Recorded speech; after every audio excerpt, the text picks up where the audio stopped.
I now introduce Mrs. Emery Smith, Manager, Contributions and Compliance. Mrs. Smith will provide an overview of the changes as we transition from the manual process of contribution statements to the fully online submission of contribution statements for employers and self-employed persons. Good morning, everyone. I will be giving a brief summary of the changes that have taken place since December of 2021 as we prepare for the transition from the online contribution portal and manual submission of statements to a fully online platform. Today, we will be addressing two groups of employers: those who have been using our current contribution portal, known as OCP, and those employers and self-employed persons who have been submitting manual statements. Employers who are registered with SSB prior to December 14, 2021 received an employer number and a business number. For example, the employer number would have started with 007E and the business number would have started with a 007B. The code depends on which branch office you have registered. For those employers who have been using our online contribution portal, a notice was placed when you log in to your account informing you of your new employer number. On the screen, there is a table that gives an idea of the changes that would have been made to your employer number. We will no longer be using the old employer number. Kindly note that your current business number have been modified to reflect your new employer number that will be used in your file upload. The number at the end of your current business number, which is the one that starts with the 001 or 002B, have changed. However, the first four numbers and letters of combination have been replaced with a letter based on which branch you are registered.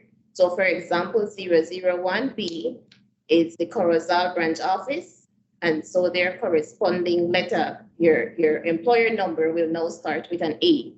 And the B for Orange Walk, C Belize City, and we go down. For those employers and self-employed persons who have been submitting manual statements, kindly note that you can contact our nearest branch office or the inspector assigned to your area for your new number.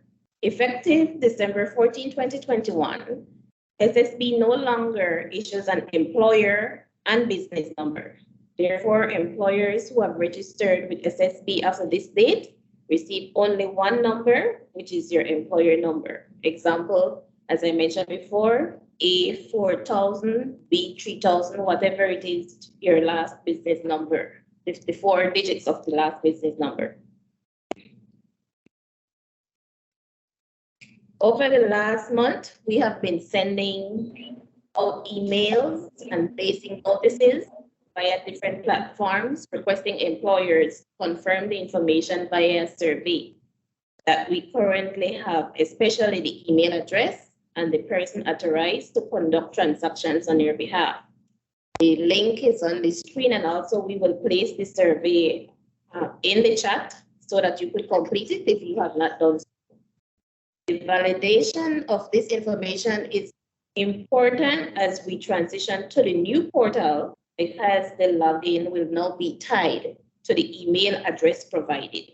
Your username will now be your email address and not your business number as you have been used to.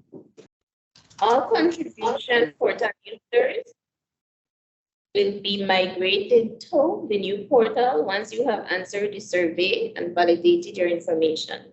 OCP accounts will be deactivated at the end of today, May 31st. Submission of your May 2023 statements will be mandatory via the new portal effective June 5th, 2023.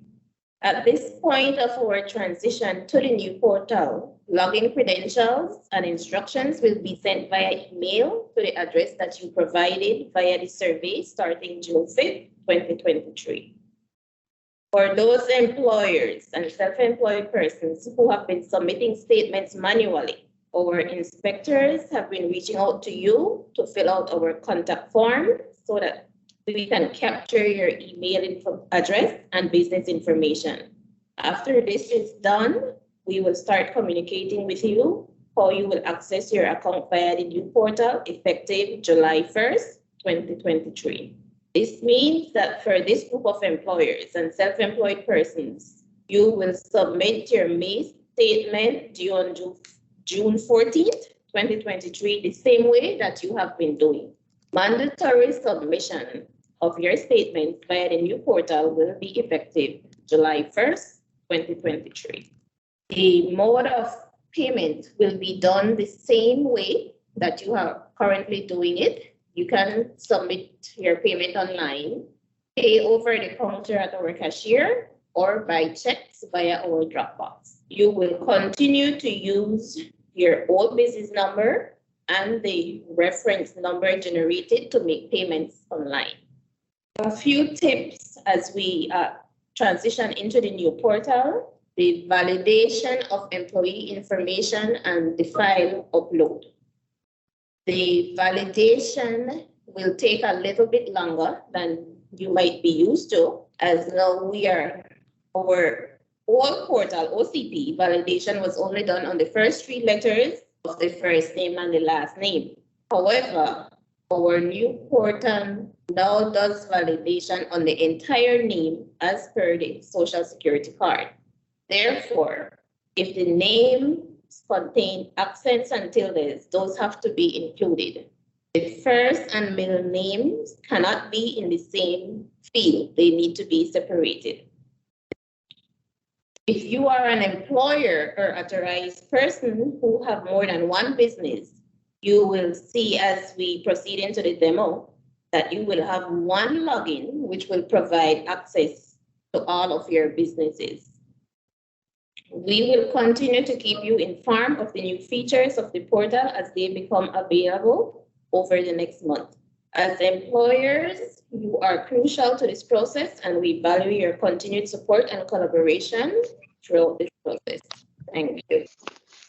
Right, thank you very much for that insightful presentation, Mrs. Smith. And as a reminder, you can place your questions if you have any as yet via the chat, or you can verbally present them at the end of the presentations. Our next presentation will be done by Mr. Justin Gittens, Technical Solutions Manager. Mr. Gittens will present a demo of the My Social Security portal and walk you through the process of account creation, access and profile linking, homepage menu and tools, create, edit, upload, and delete contribution statements, print, download, and save statements for self-employed persons and employers. I now invite Justin to begin his presentation. Great. It's really my privilege to introduce all of you to the self-service portal. We do have an IP version of this portal, but this here we'll be concentrating on the employer portal. Most of us in here are employers or related to one, so we have a lot to cover, just as we just announced. And these are the things that we'll be walking you through today. Account creation. There are multiple ways to gain access to the portal. You can sign in, or you could be invited to the portal. And for a lot of us who are already using the online contributions portal, or OCP, you will receive invites, as Ms. Smith told us a little while ago. But there's another way, and I'll be walking you through those things. We'll have a short look at the homepage, just walk you through all of the options that are presented there. And then I'd want to show you, if you're creating an account for the very first time and you already are registered with SSB, then you are allowed to link as an existing employee. So we'll have a look at that as well. Then this is the big deal, right? Everyone's here to be able to submit a statement online. And so we'd show you the improvements we've made here. I'll show you the interface. And these are the various options that allow you to add contributions to those statements. So we'd have a look at each of those options so you're familiar with it. If needed, you may need at some point to delete a statement. And so I'd show you the easy step to get that done. And we also facilitate printing or downloading the statements. And I'll go through that. And finally, deleting the statement that you verified is accurate. Okay, so we have a lot to get through, so I'll jump right in.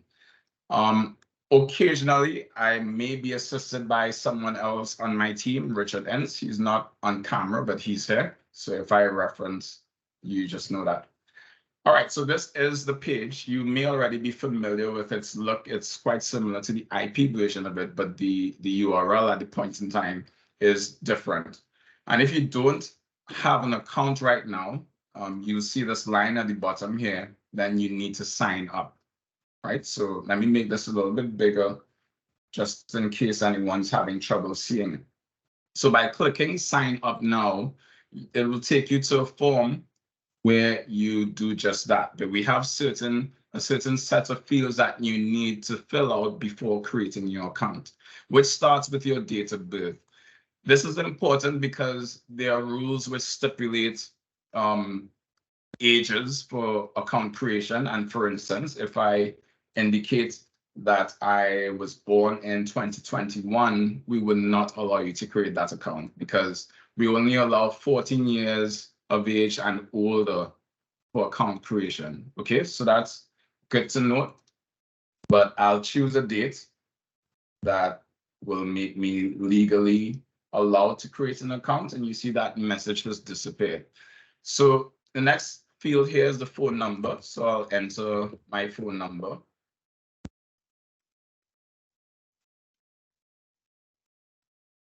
And now I'll enter my email address, which is very important because this is a big change in the way you would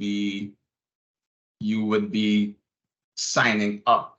You would be accessing the portal. Right now, I believe we all use our business numbers or employer numbers. But once the switch has been made, you'll be required to use your email address. So I'm using an email address esme.duncan@mailinator.com. Mailinator is just a service that we use for development and testing emails. Mailinator.com. And once you've entered your email address, we have to validate that this email address is correct. And the way we do that is we send you a verification code. So once you hit that button, it sends a verification code to your inbox. And so now I need to go check my inbox, retrieve that code, and bring it back to this page. So that's what I'll be demonstrating next. So I'm going to mailinator.com. And I'm going to enter my inbox that I want to check, which is esme.duncan.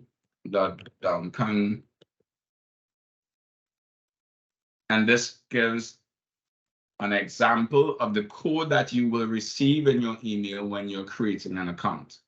So it's going to have the SSB logo on there so you know it came from us. And this here is the code. Your code will be unique for every time you do this process. So I'm just going to copy that onto my clipboard and bring it back over here to the login or sign up screen. So I pasted it in, and then you'll see a button to verify that code. Great, so I've just clicked it. It happens really quickly. This message at the top here changed. Your email address has been verified, and I can now continue the process, which resumes with me entering a password. And we have specifications around the complexity for those passwords. First name, Esme, and last name, Duncan. We also like in this process just to capture some basic information about the people or why they're creating an account. And so I'll just say here for future use. And that's all we need. I'll now click create, and this creates the account for me. Oh, my phone number is invalid. Let's try that again.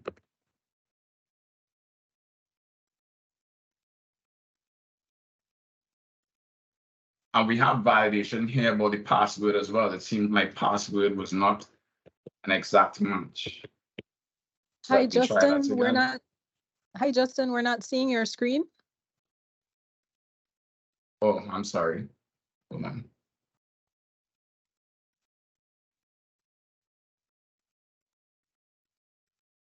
Were you seeing when I started?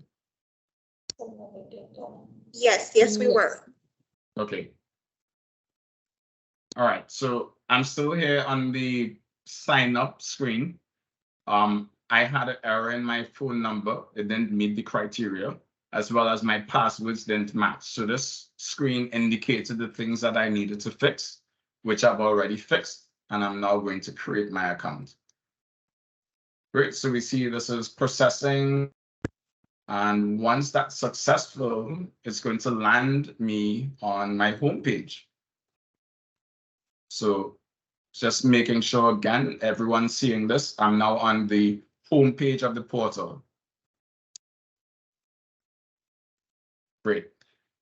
All right, so as you can see, I've created my account. I'm on the homepage, but I have very, very limited functionality here. There's not much I can do, nor click. I can log out, but a lot of these things here are empty. And that's because I'm not yet linked to any employer. The only thing I've done so far is created an account. And this account can be linked to one or more employers. And so that's what we're going to do next. I'm going to ensure that Esme, who is a self-employed employer, is linked to her employer account on the portal. To do that, you click this button, Link Employer. And now I have to enter certain information about the employer to get started. So I'm going to enter a random employer number. We would need to enter the employer start date. I'm going to say the 1st of May, and the employer number. Sorry, and the name of the employer. That's Esme Duncan. And for anyone that's not the owner of the business, you would need to supply some supporting documentation, just giving you permission to access the employee information and submit statements on their behalf, right? So that's what you do in this case. You choose a file, it will open up your file system, and you'd enter, you'd select the file you want to upload, and then hit submit. But I just want to point out here that in this case, we are validating all of the information that you enter into these fields, right? So right here, you'd see that employer is not found when I hit submit. And that's because either there's no employer number with D504, or there's no employer that's named Esme Duncan, right? But that is in fact the case. I have asked Richard to go ahead and link me in the back end so that we could get this process fast-tracked. So I'm going to log out. Okay, so I'm just coming back to Esme's email address here to give an indication of what you would expect when you've received an invitation to the portal. And right here, you see it was sent just now. This email below here was the verification for the email we had before.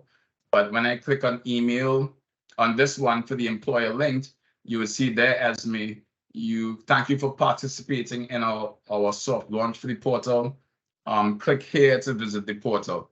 The additional account, Esme Duncan, that you requested, i.e., I requested that in my request form that I showed a little while ago. Someone, an officer in SSB, would receive that request, they would approve it, and this email will come as a result of that approval. Okay, so I hope that's clear so far. So just to recap where we are, we created an account. We saw that when I logged into the account, there was nothing visible because I wasn't linked anywhere. So there's a linking form that we looked at. I entered the information associated with my account in there.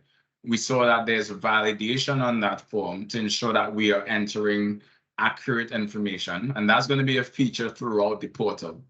right? We try our best to validate at every point that we can that the information being received or it being placed in a form is real. Okay, so now we've checked the email that we got after we've linked. This is what it looks like. It confirms the account that we were linked to. And we have already validated our email address, hence we're receiving this at the email that we specified. And we've clicked this button, click here to visit portal. So that's where we are. So on the portal, all we need to do now is log in. So we click the login button. We have the email address field. I will enter the email address I specified, which is esme.duncan@mailandator.com and my password. And now we log in. But before I do that, I also want to indicate that we facilitate in the event that you forgot your password or need to change it for some reason. All you need to do is click this button, and then you would repeat the step of validating your email address, which proves that you own that email address. And it takes you through the steps one by one to get access again to your account. All right, so we won't get into this at this point, but it's there to be used. All right, so I'll log in now. And now we should see something a little bit different. Great, so now we see that Esme is linked to her portal account.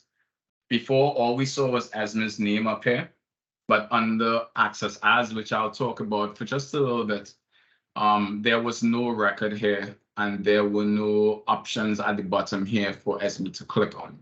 So we've landed here on the page that I call, this is the home page, menu-home. So this is our home page. And this page really gives a sense of all of the employers that you have access to, which ties very nicely into this Access As feature at the top here. And I'll make this slightly bigger so we can focus on it. And so we'd see over the course of the demonstration that this list can grow. Right now, Esme only has access to one employer, herself, okay? But this Access As area is where you will switch between all the employers that you have access to, right? So I hope that's clear and coming across very clearly to you. So let's just have a look at the home page and the various links that we give access to here. So we're on my portal account, which we've covered already. This will list all of the employers under your account. Next, let's go to the dashboard. The profile dashboard, which I've just clicked on, gives a sense of your employer details. For the employer you're accessing as, which right now is Esme Duncan, that's her employer name. This is her employer number. It gives her ownership type and operation type, and also the industry that she's in. This is all bits of information that you would have handed over to SSB as part of your registration.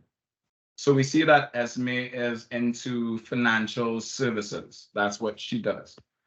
Right now, this section, she doesn't have any appointments, but should she have any, they will appear here, as well as any notifications.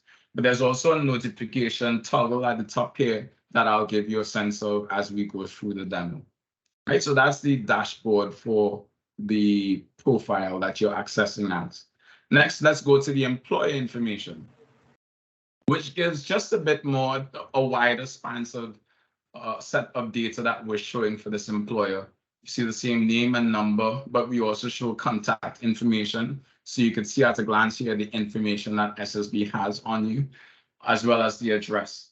And if the mailing address is different, then we'd show the mailing address here. But right now it is the same. We see a value of yes, so we only show that once. All right, so that's a quick snapshot of the profile pages. For every employer that you have permission to view, you will be able to go to their dashboard and go to their information. And later on, as we continue to roll out features on the portal, you would have the ability to change this information here. There'll be a link that you click to change, and there'll be a different form where you can edit the information and resubmit for updating on your portal. Right, so that's just a future look of things that are coming down the line. We'll also allow registration on the portal. And that's fantastic news. That will allow this to be a full self-service portal or one-stop shop almost for everything that you need to do with SSB. All right, so let's go next to transactions. This section here allows you to view, let's go to view transactions first.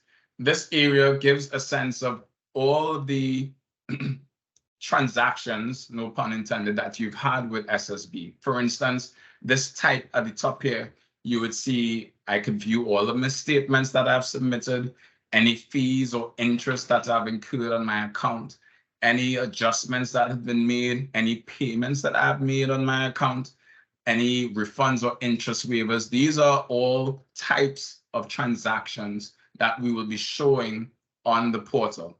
So once you get access in the next couple of days, I think Ms. Smith said we'll be rolling out from the 5th.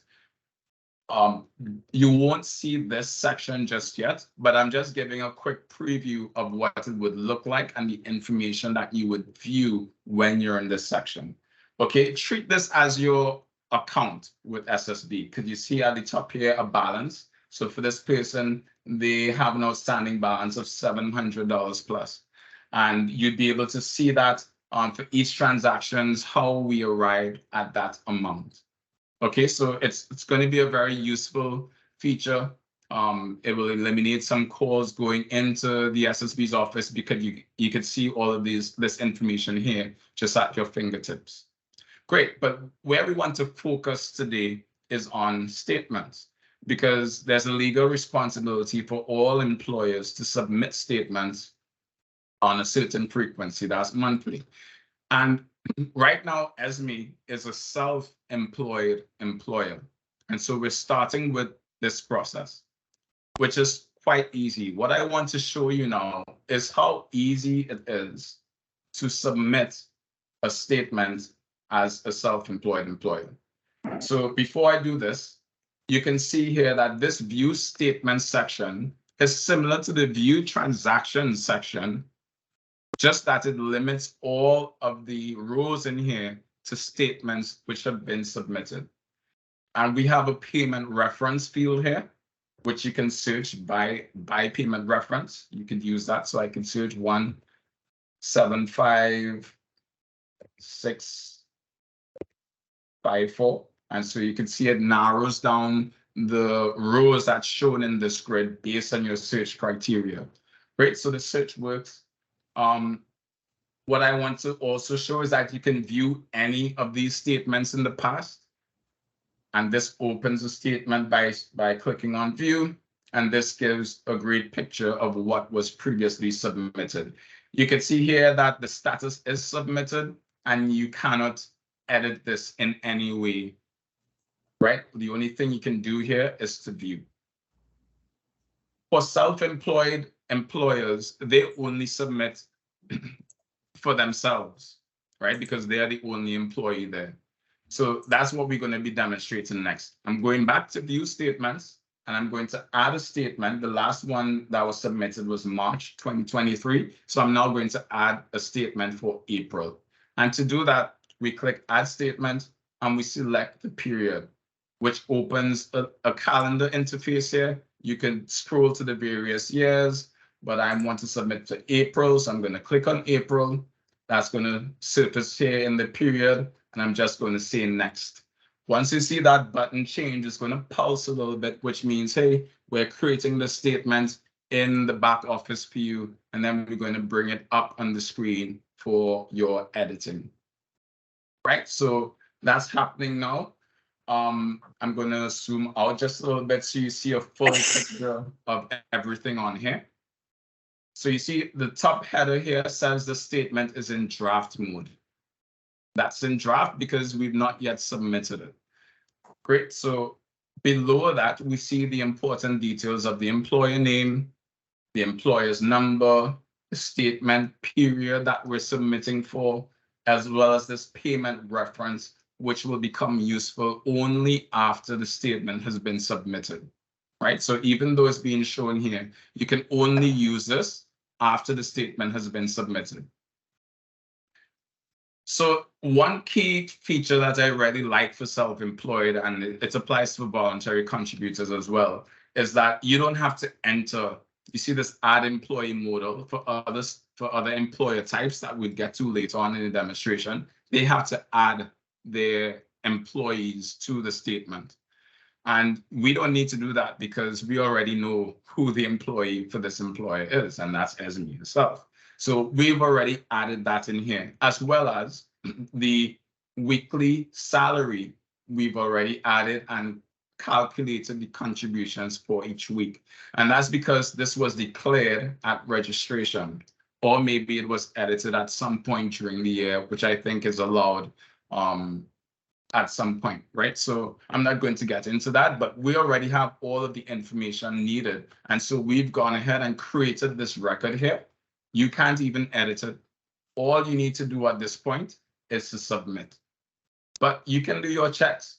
We have this view schedule button, which allows you to view the schedule that we've used to come up with the amount payable for this statement. So we see here that it's 7% of that value. So 7% of the 320 that was declared, that's how we come up with the 2240, and that's every week, and that's for a total of 8960.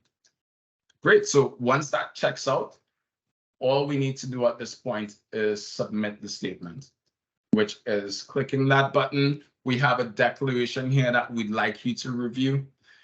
You'd read that.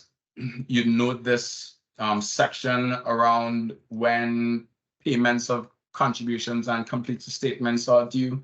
And you click this button to conscientiously declare that this statement is true and the information here is true, and you submit.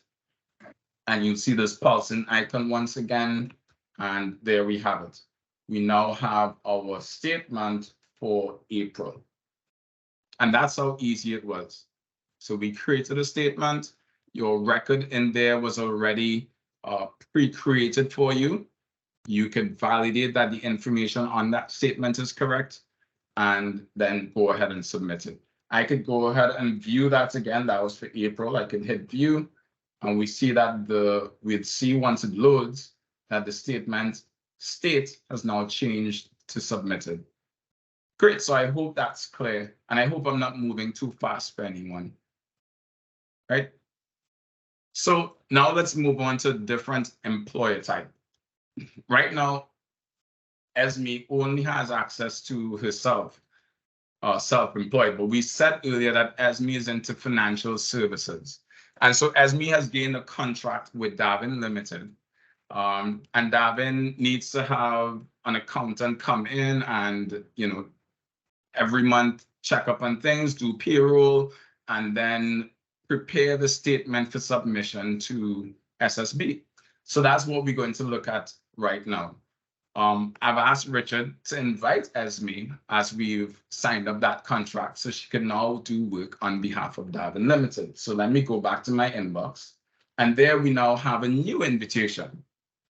So here's an invitation to Esme again, to Esme Duncan. Oops, I switched. Let me log out here. Great, I logged out. Right, so this is the email.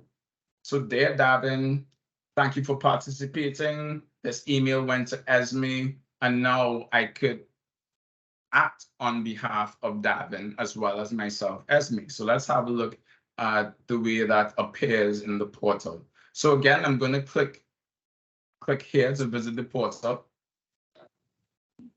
And again, I'll have to log in. And because I've recently logged in, I didn't need to enter my password. Right, so now you see two employers listed here. Using the same account, Esme Duncan, I now have access to Davin Limited, as well as Esme Duncan's, which is my self-employed employer. And in the Access As area at the top left, you see an additional entry. Before, we only had Esme Duncan, but now we have Davin Limited. So I could click on Davin to access the portal as Davin Limited. And now we could go through the other things that we've done before, the profile. We see here the employer name, the number is different. The industry is also different. Software publishing. We could go into the employer information and view the differences in information here as well. So these are all things we've done before. We're not going to focus there. Excuse me, we're going to focus on statements.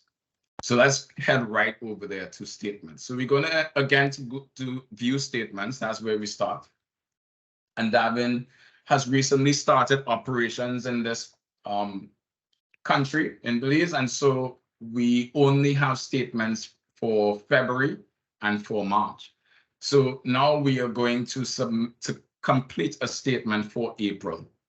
And this is where we're going to have a look at the various options for completing this statement and adding contributions to the statement.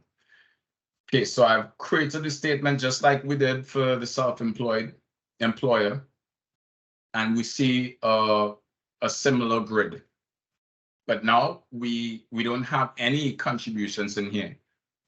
You know the difference. This is now empty versus when we were with the self-employed, there was a row already created.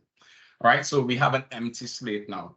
So the fastest way to get the statement created is to go to the Actions tab. And here we have two options for creating the statement. Well, it's really three. Upload, which we'll do a little bit later, but the area I want to focus on right now is copy from previous month. So I'll just do the copy function once because it details the same process.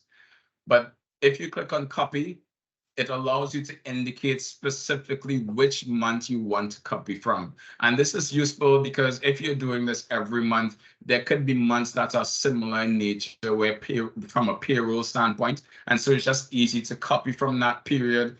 If there are a few edits that you need to make to any of the employees on that statement, do that and then submit.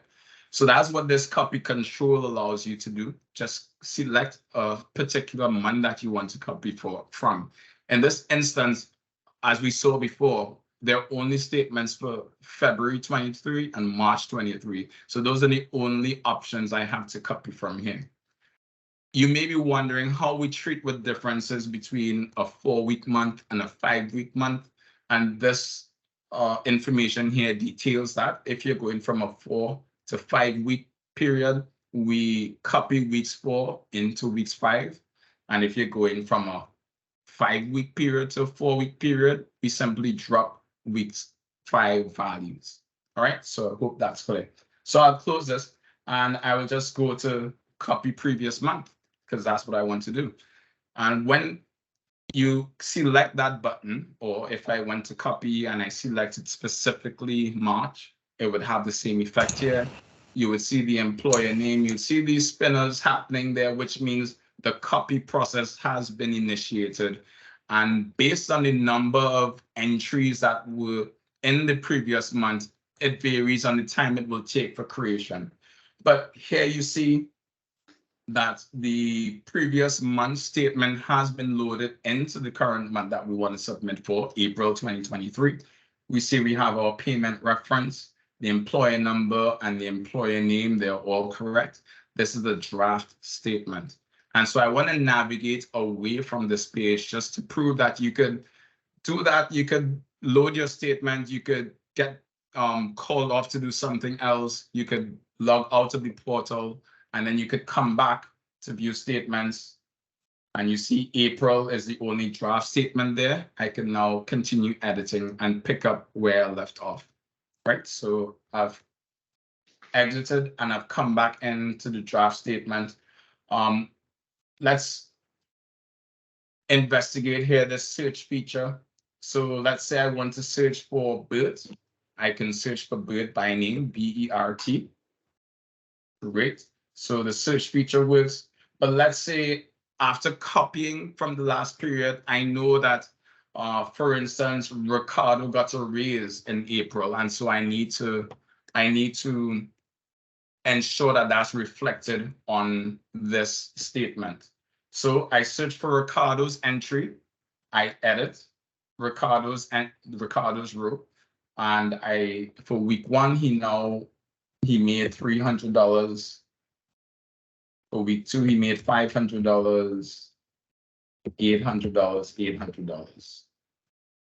Kind of erratic salary there, but once you change the values in each of those rows and you click the tick button, which means, yeah, I want to accept these new values, then this is going to reload. And we see that Ricardo's monthly total has been recalculated. Yes, can you hear me? Yes, much So it's better. now Are you 150. having any So this is static or quickly any showing how echoing you on your could end?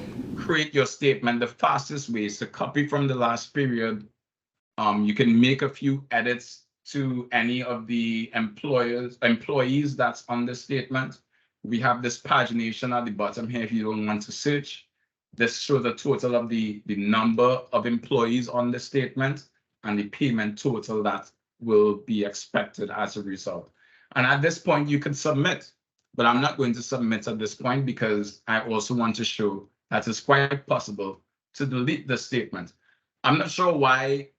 I mean, there may be a reason, kind of hard to figure out why, that you'd want to delete a statement in any given period because of the flexibility we've allowed for adding and editing statements that are in draft mode. But I'm just describing here that you can go ahead and delete the statement, which I've done. And this goes to the back office that's in SSB, and it deletes every record that was associated with that statement. Note, though, that you cannot delete a statement that is in submitted mode. So I cannot delete March's statement, nor can I delete February's statement.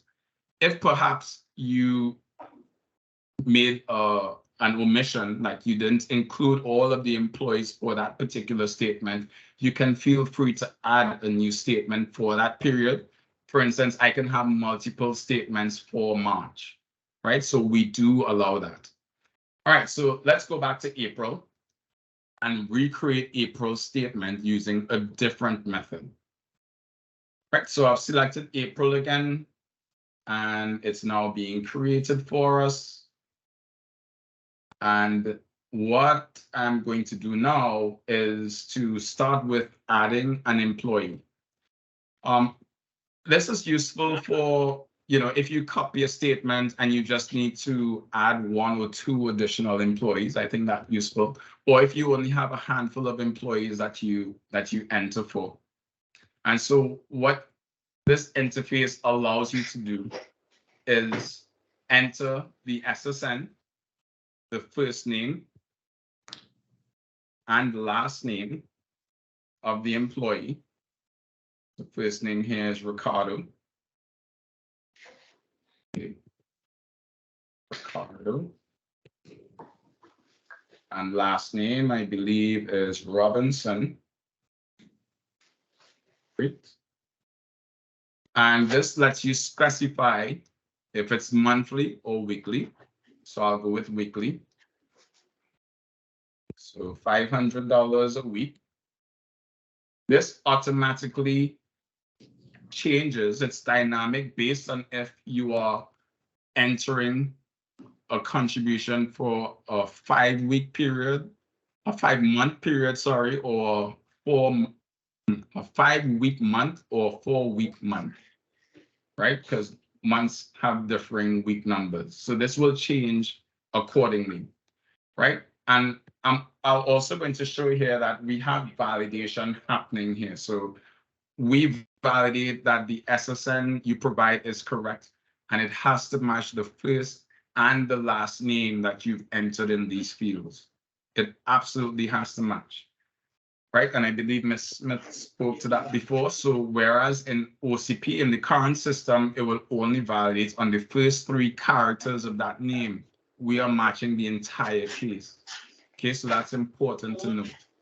All right, so at this point, I can add this employee because everything here should check out. Great, so there's no more errors, and this employee was added to the statement. That's another way we can add contributions in here. So we've looked at copying, We've looked at adding an employee. That's one by one. So I can add another employee here and repeat the same steps. But I think the best way to add employees in bulk here, apart from copy, would be to upload. And so let's spend a few moments looking at the upload functionality. So for upload, you click the upload, and it brings up this modal, which gives you a utility to choose a file that you want to upload. And I know today in OCP, files are used. And so we've sought to make this utility backward compatible, which means that the files you use today in OCP, for the most part, you should be able to grab that file and enter it in this portal and it would work. Now, the types of issues you may have with using a file that you currently use in the online contributions portal would be validation type issues. I was emphasizing a while ago that the old portal did not do as much of validating, would only validate the first 3 characters of a name. But in this utility, it's going to ensure that all of the information is correct. It has to absolutely match. Okay, so that's what we're going to show here. But before I do that, let me just show an example of these templates. At the bottom here, you see we show different templates that we accept, and you can click on any of these, just like I've clicked on the sample Excel file, and it's going to describe to you in as detailed as it can be the format in which this portal accepts. Right, so we have the SSN, we have the business number, and I'll take a moment here to say that we're moving away from business number and we're going to only have employee numbers. However, your old number on the portal would also work. So your legacy number or your new number will work in any of these fields. Good. So the year is important, the month is important, the week number for which you're submitting is also important for every employee that you have listed.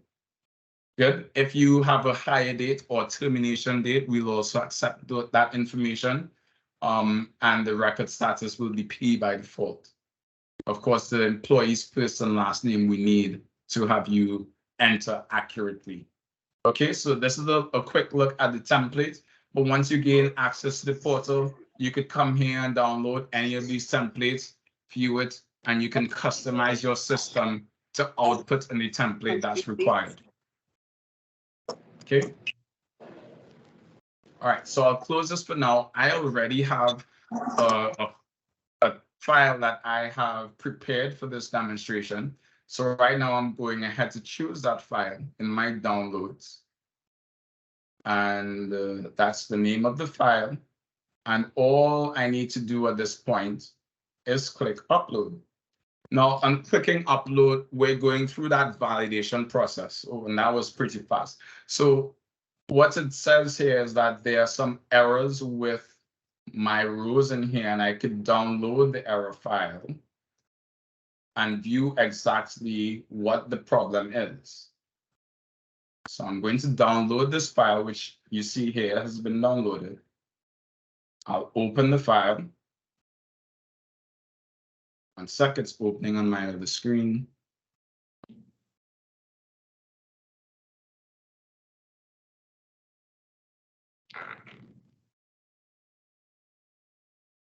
Okay, great. And so it's coming over to my screen. And for every error in this file, it's going to tell us exactly what the error is. And for this here, it says contribution period is not the same as the statement period. And that's true because I'm submitting for April, but this says March. Okay, so I could repair that right here in this file. So you have to enable editing. I'm going to say April. And so the month has to be April throughout. And have that say April. And then the weeks also have to match.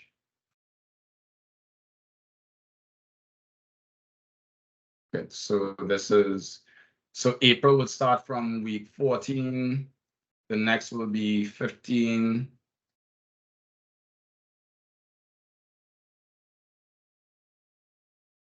'16 and 17. There are 4 weeks in April. So now I will copy these week numbers all the way down.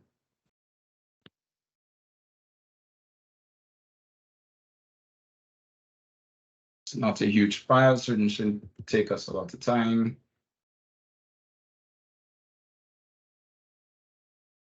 And this is the process of repairing a relatively small file.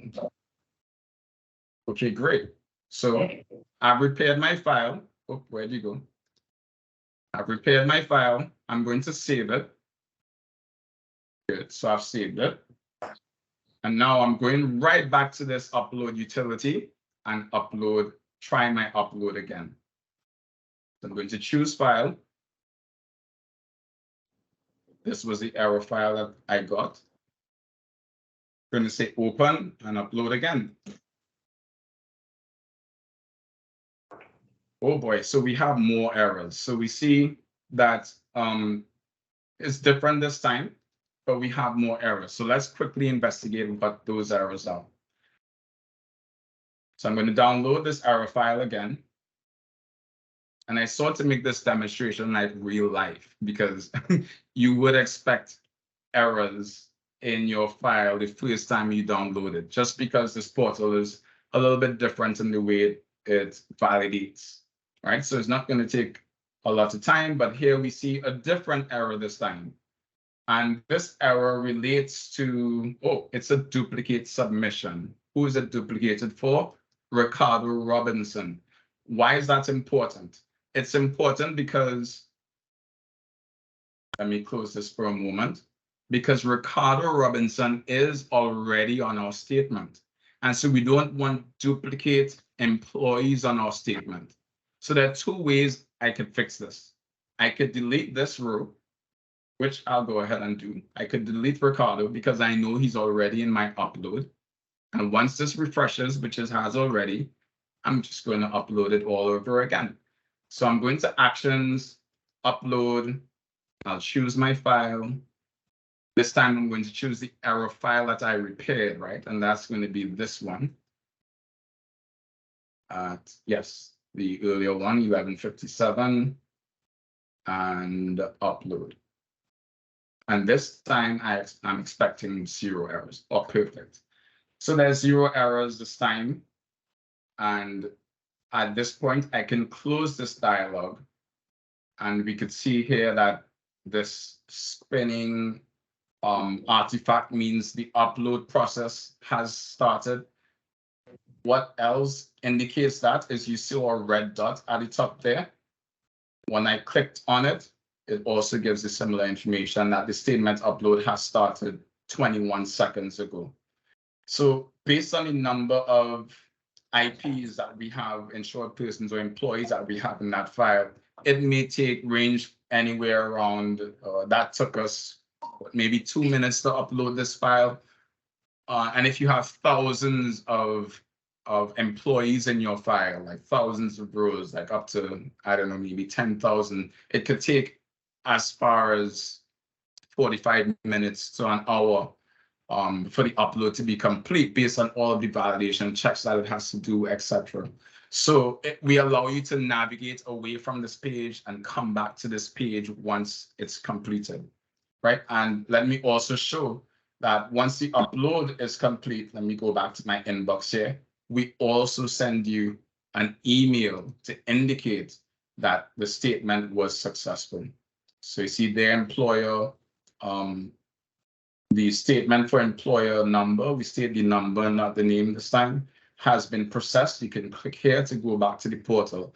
So this clicking here would just take me straight back to the portal, which I'm already logged in with, but that just gives you a sense of the experience that you would have. So if you have a huge file, a very big file, you upload it, you can navigate away from this, check your email moments later, an hour later, let's say, you would see the notification confirming that it's complete.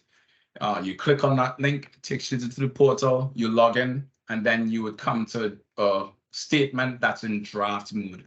Remember, we've uploaded the contributions, but it's still in draft mode. You may have edits that you want to make here, and you can go ahead and do that in the same way I demonstrated before. But once you're complete with those edits, the only thing left to do is to submit the statement. Yeah, but before I submit the statement, I want to do a couple last things that we indicated we will demonstrate. Over here, we have tools allowing you to export your statement. This could be in draft mode or submitted mode. It doesn't matter. These tools will still be here. To Excel, so I could click that. It will download the statement to my PC, and you see it was downloaded here. And I'll open this file, and let's have a quick look at the downloaded statement. It's opening on my other screen, so I'm gonna bring that over for you shortly. Here we go.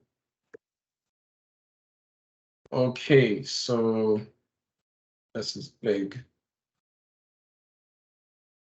Right, so the downloaded version includes all of the information that was in the statement itself. So SSN, the name, first, middle, and last, the month, if there was a department that we'd install, the earning type, the salary information, the employer portion and the employee portion, the business number, and of course the payment reference, which is for the entire statement.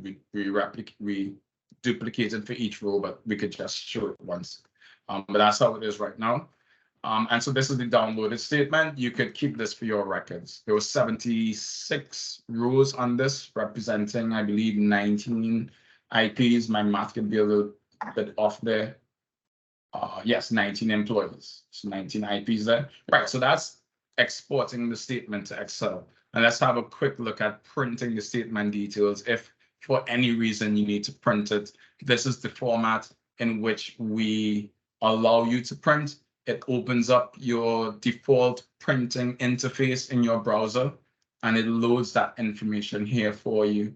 You would be able to select a printer, like I have PDF here, so it could print this as PDF for my records. It shows when we're printing it. The statement details at the top here. This last part is the payment reference number, and then we show this the IP's information one by one in a different format to Excel. I think it's just more conducive to printing on paper. All right, so I could scroll all the way down, and for sure you have the ability to print back and front on your normal print functions you have available to you in this case. All right, so I'll cancel this, but that was just to quickly show you the extra functionality for exporting and for printing the statement details. And so the last thing that we have here is to submit the statement. Oh, let me also highlight that the schedule that we show here would, of course, be different. The first time I showed the schedule, it was for self-employed employer, which was, it showed 7% of the value. But because we now have different IPs for this employer, some IPs may be retired, some fall in different wage brackets, etc. So you can reference this for every employee you have on this list to validate that the monthly totals we derived are correct. Okay, so that's what the view schedule button will allow you to do. And of course, you could look and further examine every IP here to see the calculations for every week, viewing the employee portion and the employer portion, and confirm that it adds up to this total that we display. Okay, so the last thing that we have to do here is to submit the statement, which we do again by clicking there, and we have this statement that we need to read and confirm this declaration, sorry. And once we do that, we check that button. If we don't check it, it won't allow us to go forward. It will say confirmation is required. So once we check that and we submit statement, it will allow us to do just that. And with that, we've completed statement submission for a self-employed employer who was Esme Duncan. And Esme got contracted by Davin to submit statements on Davin's behalf. And that's what we just saw. Using different upload methods, we copied. We also uploaded from a file, and we saw how we could fix errors in those files and upload the corrected file. You don't even need to do it in your original file. The very file that we send to you that contains the errors, you simply fix those errored rows and re-upload the file that you saw me do, and the portal will accept it. Create your statement, you validate the rows in your statement, and you submit it. And now the payment reference that's on that statement, you can go use to pay online or however you wish to pay the statement. And with that, I'd like to thank you so very much for your attention to the details that the functionality that we had on display today. I hope it was easy to understand. I hope even more that it's easy for you to use once you get your invitations to the portal. And yeah, the team would be ready, willing, and able to assist if necessary. So thank you very much.